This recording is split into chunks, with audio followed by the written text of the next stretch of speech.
అందరికీ హాయ్ అండి. 3x3 సైజులో ఇలా స్క్వేర్ బాక్స్ తీసుకొని నేను చూపించే విధంగా ఫోల్డ్ అయితే చేసుకోండి. ఇదొచ్చేసి మనకు శారీ కొంగులకండి. మనం శారీ కొంగులకు మామూలుగా సిల్క్ థ్రెడ్ వచ్చిన వాటితోటే అల్లుకుంటూ ఉంటాం కదా! అలా కాకుండా ఇలా చిన్నగా లట్కన్ డిజైన్ తోటి ఈజీగా కొంగులనేటివి ఎలా రెడీ చేసుకోవాలో ఇప్పుడు ఈ వీడియోలో అయితే చూసేయండి. చాలా ఈజీగా ఉంటుందండి.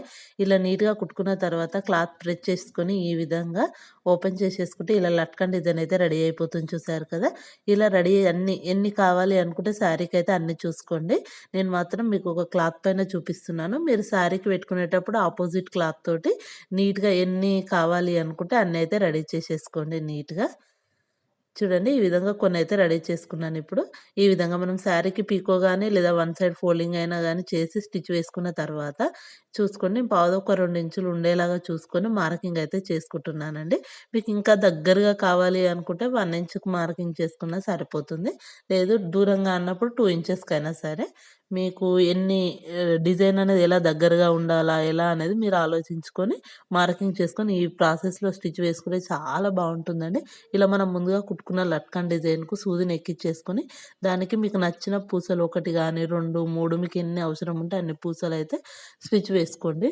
చూడండి ఇలా వేసుకున్న తర్వాత క్లాత్ పైనకి పెట్టేసుకొని, ఇలా రివర్స్ పూసలో నుంచి తీసేసుకుంటే స్టిఫ్‌గా ఉంటుంది. లేదు అంటే క్లాత్ పైన గూడా స్టిచ్ వేసుకోవచ్చండి. ఇప్పుడైతే పూసలో నుంచి ఎలా తీసి స్టిచ్ వేసుకోవాలో చూపిస్తాను. నెక్స్టు ఓన్లీ క్లాత్‌కే ఎలా స్టిచ్ వేయాలో కూడా చూపిస్తాను. చూడండి ఈ విధంగా.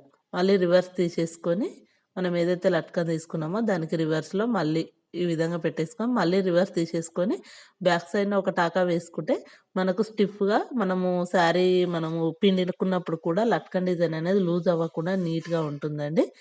చూడండి ఈ విధంగా.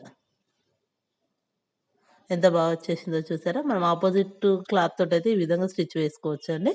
ఇప్పుడొచ్చేసి మనము లట్కన్ డిజైన్‌కి రివర్స్‌లో చూపించాను కదా! ఇప్పుడు ఓన్లీ క్లాత్‌కి ఎలా జాయింటింగ్ చేసుకోవచ్చో చూడండి.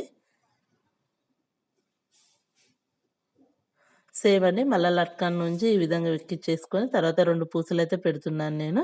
చూడండి మీకు 3 అయినా సరే తీసుకోవచ్చు. ఇప్పుడు ఈ విధంగా క్లాత్ పైన నీడిల్ తోటి స్టిచ్ వేసుకోండి. టైట్‌గా లాక్కున్న తర్వాత చూడండి ఈ విధంగా. ఆ క్లాత్‌ని టైట్‌గా పట్టేసుకొని థ్రెడ్‌ను ఈ విధంగా ఒక 2, 3 సార్లు టాకా వేసుకున్నా సరిపోతుంది. ఇలా అయినా కూడా స్టిఫ్‌గానే ఉంటుందండి. మీకు ఏ విధంగా కావాలి అనుకుంటే ఆ విధంగా స్టిచ్ వేసేసుకోండి. ఇలా అన్నిటికి శారీకైతే ఎన్ని అవసరం ఉంటే అన్ని స్టిచ్ వేసుకోవచ్చండి. చాలా అంటే చాలా అందంగా ఉంటుంది శారీకైతే. నేనైతే ఒక క్లాత్ పైన చూపించాను చూసారా మీకిప్పుడు. ఇలా అన్నిటిని స్టిచ్ వేసుకుంటూ వెళ్ళిపోవడమేనండి.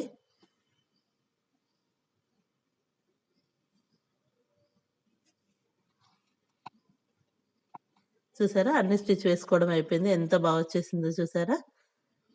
వీడియో నచ్చితే తప్పకుండా లైక్ అయితే చేయండి. మీ లైక్ వల్ల నా వీడియో ఇంకొంతమందికి వెళ్తుందండి. వీడియో నచ్చితే తప్పకుండా like, share and subscribe. Thank you. Thank you for watching.